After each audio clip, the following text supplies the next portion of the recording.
Fiber splicing call-outs. I'm Chris, a retired fiber splicer. I've had some people interested in learning more about getting into doing maintenance or trouble tickets or emergency call-outs.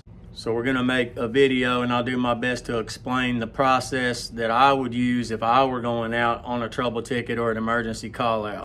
In order to troubleshoot or do any kind of maintenance work on fiber stuff, you have to be comfortable using live fiber identifiers, power meter light source, OTDR, and a red light because they always come in handy.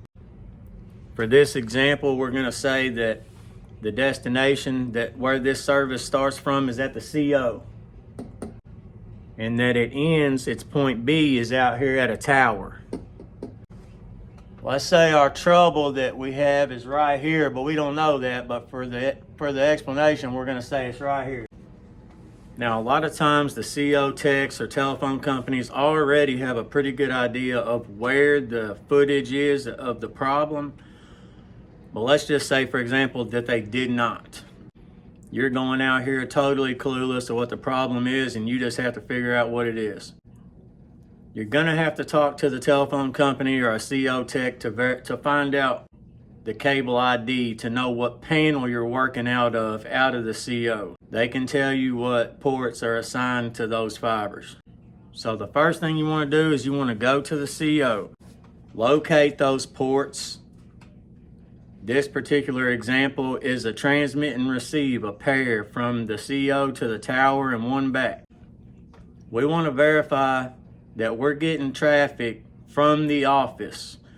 We're eliminating the possibility that we've got a bad jumper from their equipment to the patch panel that goes out into the field on this cable route you see here. I've seen guys spend days trying to find a problem out in the field and it be a jumper. Very important to clean jumpers with the cleat top as well as the bulkhead in the panel.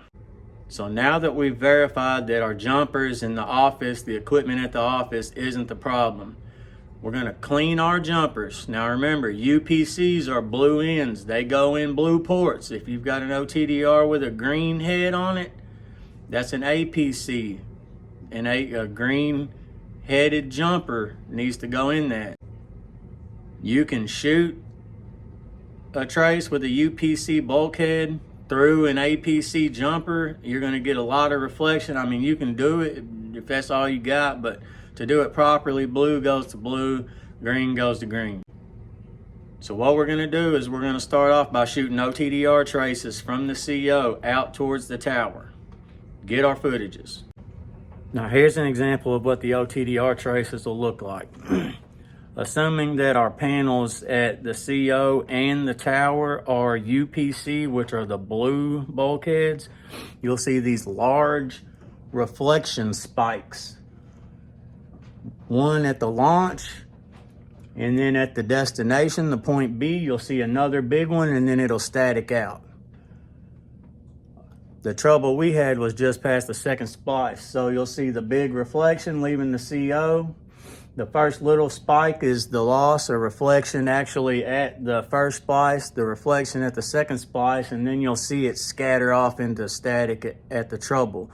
Or it'll just fall flat off the OTDR at the trouble.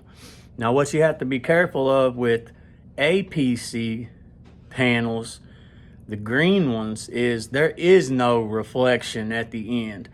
I've chased trouble that didn't exist before because I shot my trace from the CO leaving out and it hitting APC panel, and it looks like it's a broke fiber or it's a bad spot. It just falls flat off. It doesn't give you that telltale big reflection spike in the static. So always be careful with doing trouble tickets on APC stuff because it's not gonna be a dead giveaway that you're hitting the panel at the point B. You're gonna pretty much have to do a shot from each direction, verify your footage to make sure that you're getting from point A to point B. With panels that are UPC, the blue panels, you can shoot a trace from the CO out and just about guess and guarantee that you're hitting the panel because of that big spike in reflection. If they're going the same distance and dropping off, it's a pretty good clue that the problem is at that footage. Now what we'll do is we'll go to the tower end. We'll do the same thing. We're already unplugging jumpers, so we might as well be cleaning and verifying them on the CO, on the equipment end before we start shooting out in the field.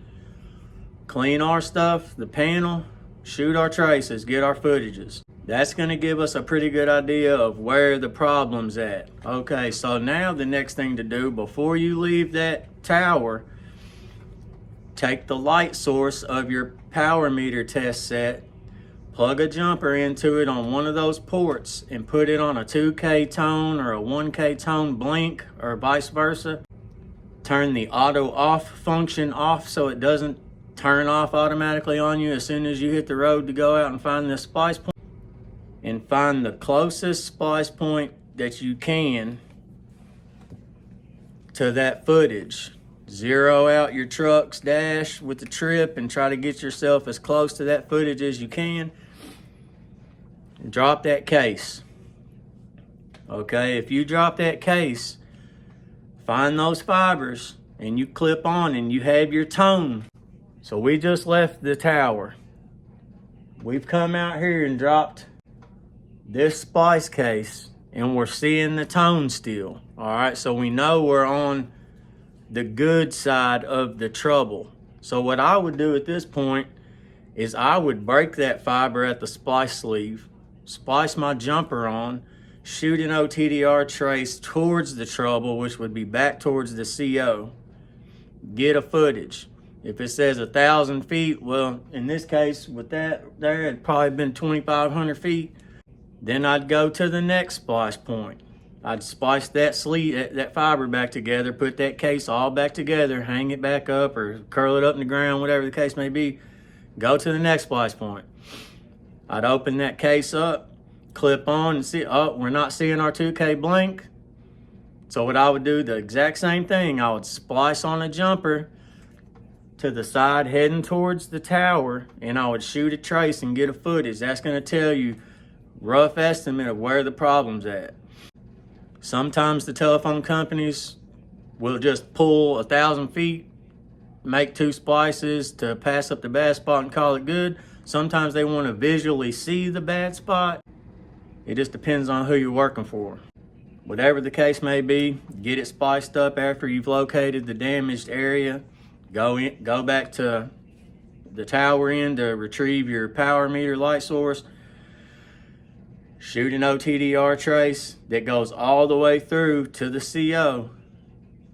Compare it to the 2 footages that you started with, the one leaving the CO to the damage, the one leaving the tower to the damage, and compare them to the good shot that you got all the way through. And it should be pretty close depending on how big of a piece of cable they put in to replace the bad spot with. Then clean the jumpers at the CO, the bulkhead again, and plug it back up. There you go.